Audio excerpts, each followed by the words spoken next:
से बनती है वो मजबूत रस्सियाँ, बेरियाँ और चटाइयाँ, जिसमें गांव की जिंदगी चलती है खेत से मंडी तक।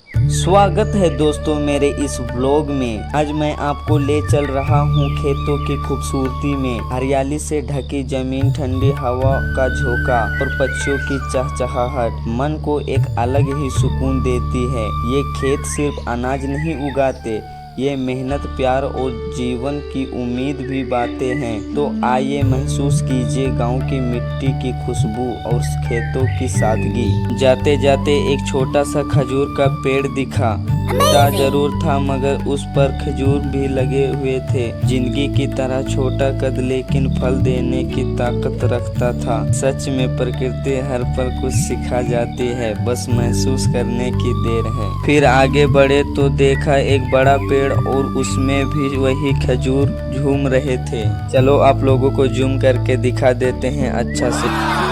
और ये जो देख रहे हैं ये है सन का खेत, जिसे गांव में पाठ भी कहा जाता है। ऊंचाई में ये पौधा भले ही हल्का लगे लेकिन इसकी जड़ें मेहनत और परंपरा से जुड़ी है। इन्हीं पौधों से बनती है वो मजबूत रस्सियाँ, बेरियाँ और चटाइयाँ, जिसमें गांव की जिंदगी चलती है खेत से मंडी तक और घर से बाजार तक। ये सिर्फ एक फसल नहीं, ये पीढ़ियों की मेहनत और सादगी का प्रतीक है। जब ये खेत हवा में लहरते हैं ऐसा लगता है जैसे गांव की रंगों में हरियाली दौड़ रही हो। सन की खेती मिट्टी से जुड़ी विरासत और मेहनत की पहचान। और यह देखो चारों तरफ हरियाली ही हरियाली फैली हुई है। फिर हम लौट रहे थे घर की ओर। थोड़ी थकान थी लेकिन मन शांत था।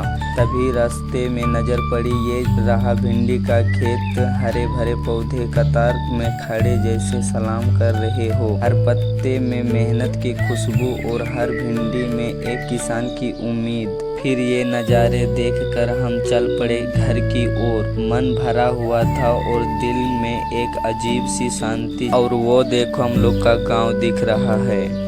फिर हम सुकून लेते लेते पहुँचे इस जगह पर। देखा जहाँ एक छोटा सा नल था। सोचा चलो थोड़ा पैर धो लेते हैं, लेकिन जैसे ही नल चलाया नल साहब तो खुद ही आराम कर रहे थे। फिर क्या करे, नल ने तो मुंह ही मोड़ लिया। फिर नजर गई आगे, अरे वाह वो देखो टंकी है। मन में उम्मीद जगी शायद वहां से कुछ राहत मिल जाए। फिर जैसे ही टंकी के पास पहुंचे और जैसे ही नल घुमाया पानी निकलने लगा। फिर जैसे ही पानी निकला मन खुश हो गया। झट से हाथ पैर धोए जैसे सारी थकावट मिट्टी के साथ बह गई हो। फिर देखा बच्चा फुटबॉल खेल रहा था लेकिन उसकी हरकतें कुछ अलग ही थी। ऐसा दौड़ रहा था, गिर रहा था जैसे मैदान में फुटबॉल नहीं कोई लड़ाई चल रही हो। कभी हाथ में मुट्ठी, कभी जमीन पर लौटपोट। और ये देखो खेतों में भैंस कैसे चल रही है। और ये रहा हम लोग का गांव का मेन रास्ता।